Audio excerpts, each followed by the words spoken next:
According to latest findings in the Police Family Finance Index, a survey of more than 3,000 serving police officers and support staff, a quarter of police officers and support staff are now missing meals due to lack of money. Just think about that. More than a quarter of serving police officers and support staff now can't even afford to eat, and nearly 1 in 10 say they've used a food bank to support themselves and their family.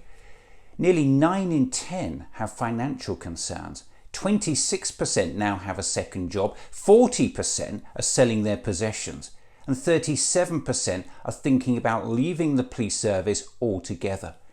And if all that's not bad enough, in March this year, independent research by Social Market Foundation found real terms police pay has fallen almost 20% under successive governments. And what UK news shows don't appear to want to report is that the Prime Minister's answer to all this is to just impose another crappy real terms pay cut on them. When it comes to the issue of pay, we have accepted in full the independent recommendations of the pay review bodies. Well, of course he has. Inflation was at 7.9% in June, so the pay review body's recommendation is just another crappy real terms pay cut. And remember, food price inflation is still at a staggering 17%. So exactly how is another crappy real terms pay cut for police officers, on top of more than a decade of crappy real terms pay cuts, a fair deal? Meanwhile, we find our MPs with second jobs are getting an average wage of £233 an hour. And remember, unlike most other workers, police officers don't have access to the industrial rights the rest of us take for granted. And it just gets worse. Police officers are now expected to work even harder because the government is conning the public with this. We put 20,000 more police officers on the street. Never underestimate just how thick this government thinks we all are. So let's go through the facts. Well, let's do that. In 2010, there were about 145,000 police officers in England and Wales. Here is the government's policing minister, Chris Philp, to confirm it. The previous peak was in 2010 at 145,000 police officers.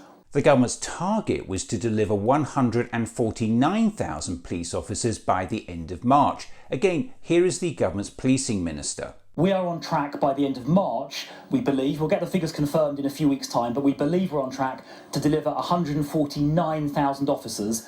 You don't need to be a rocket scientist to work out that even if the government has hit that target, it will be delivering just 4,000 more police officers in England and Wales than we had in 2010. In fact, even the policing minister himself has now managed to work that one out.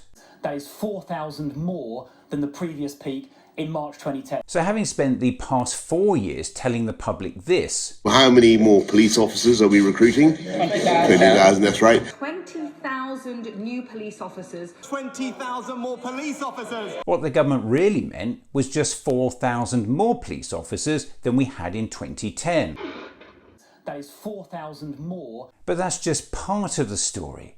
Because in this latest the government is ignoring the increase in population since 2010.